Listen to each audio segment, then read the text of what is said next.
નમસ્કાર દર્શક મિત્રો, જનઅર્પણ ન્યૂઝમાં આપણું સ્વાગત છે। પારુલ યુનિવર્સિટીના વિદેશી વિદ્યાર્થીઓને માર મારવાના બનાવમાં વાઘોડિયા પોલીસ દ્વારા 7 આરોપીની ધરપકડ કરવામાં આવી છે, જેમાં 2ની ઉંમર નાની છે અને બીજા 3 ફરાર છે।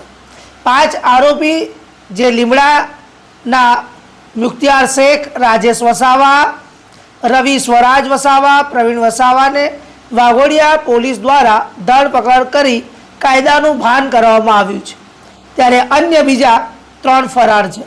વાઘોડિયા તાલુકાના લીમડા ગામે શમશાન પાસે એક દરગાહ આવેલી છે, જ્યાં ધૂળેટીના તહેવારની સંધ્યાએ એક યુકે, થાઈલેન્ડ, મોઝામ્બિક અને સાઉદી સુદાનના વિદ્યાર્થીઓએ લોકટોળાના રોષનું ભોગ બનવું પડ્યું હતું। પારુલ યુનિવર્સિટીમાં અભ્યાસ અર્થે આવેલા આ 4 દેશના 4 વિદેશી વિદ્યાર્થીઓ પર કેટલાક અજાણ્યા વ્યક્તિઓ દ્વારા હુમલો કરવાની ઘટના અંગે વાઘોડિયા પોલીસમાં ફરિયાદ નોંધવામાં પામી છે। 4 વિદેશી વિદ્યાર્થીઓએ બૂટ ચપ્પલ પહેરીને જમીન પર બનાવેલ દરગાહ પર આવી ચડતા સ્થાનિક કેટલાક લોકો દ્વારા બૂટ ચપ્પલ પહેરીને અહીંયા આવવું નહીં તેમ ગુજરાતીમાં કહેતા વિદેશી વિદ્યાર્થીઓને ગુજરાતી ભાષાથી અજાણ હોય ટોળા સાથે ધક્કામુક્કી સાથે ઘર્ષણ પર ઉતરતા ટોળાએ 2 જેટલા વિદેશી વિદ્યાર્થીઓને માર મારવાનું શરૂ કરવામાં આવ્યું હતું, જેમાં 2 વિદ્યાર્થીઓએ જીવ બચાવી નાસી છૂટ્યા હતા। પારુલ યુનિવર્સિટી પાસે આવેલા લીમડા ઇન્ફિનિટી હોસ્ટેલ પાછળના ભાગે આ બનાવ બન્યો હતો।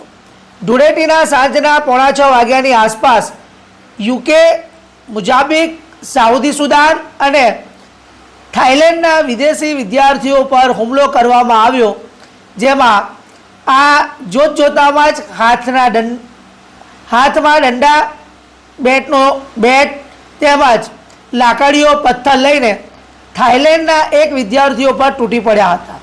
મરણતોલ માર મારતા આ વિદ્યાર્થી હાલમાં ગંભીર ઈજા પામેલો છે। હુમલો થતાં 2 જેટલા વિદ્યાર્થીઓ ભાગી ગયા હતા, જ્યારે એક વિદ્યાર્થી ગંભીર ઈજાગ્રસ્ત વિદ્યાર્થીને મારમાંથી છોડાવી હોસ્પિટલમાં દાખલ કરવામાં આવ્યો છે। ઘટના અંગેની જાણ પારુલ યુનિવર્સિટીના સિનિયર સિક્યુરિટી MP સિંઘને ફોન દ્વારા તેઓ ઘટના સ્થળે પહોંચી ગયા હતા। લોકટોળાથી વિદ્યાર્થીઓને બચાવી ખાનગી એમ્બ્યુલન્સ મારફતે પારુલ સેવાશ્રમ હોસ્પિટલમાં સારવાર અર્થે ખસેડવામાં આવ્યા હતા। આ વિદ્યાર્થીઓના માથાના, ચહેરા તેમજ પીઠ અને પગના ભાગે માર મારવામાં આવ્યો હતો।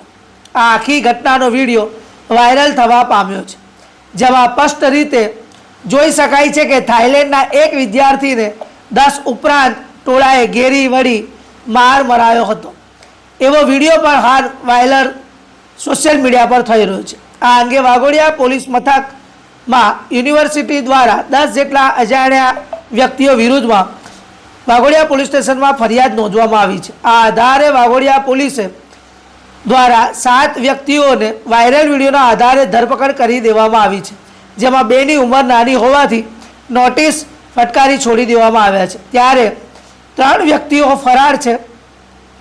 પોલીસ ધરપકડ કરવા ચક્રો ગતિમાન કર્યા છે। હવે જોવાનું રહેશે કે વાઘોડિયા પોલીસ દ્વારા આ જે વિદેશી વિદ્યાર્થીઓ પર હુમલો કરનાર વ્યક્તિઓ વિરુદ્ધમાં કેવી લાલાક કરવામાં આવે છે અને કેવી રીતે કાયદાના પાઠ ભણાવવામાં આવે છે તે પણ જોવાનું રહ્યું। કાયદો હાથમાં ન લેવો એ પણ એક પ્રાથમિકતા છે, પરંતુ કાયદો હાથમાં લીધા પછી અત્યારે હાલમાં તમે વસ્ત્રાલની ઘટના હોય કે વડોદરાની ઘટના હોય કે અન્ય સુરતની કોઈ પણ જાતની કોઈ પણ શહેરની ઘટના હોય, અત્યારે પોલીસ જે રીતે સરઘસો કાઢે છે, વરઘોડા કાઢે છે અને જાહેરમાં જ એ વ્યક્તિને કાયદાનું ભાન કરાવે છે, એવી જ રીતે આ ઘટનાને લઈને પોલીસ કેવું સ્વરૂપ આવે છે તે જોવાનું રહે। હાલમાં વિદેશી વિદ્યાર્થીઓ હોસ્પિટલમાં સારવાર લઈ રહ્યા છે અને તેમની હાલત ખૂબ જ ગંભીર છે। Bureau report, Pankaj Vasava, Waghodia. અમારી ચેનલને લાઈક કરો, શેર કરો, સબસ્ક્રાઈબ કરો।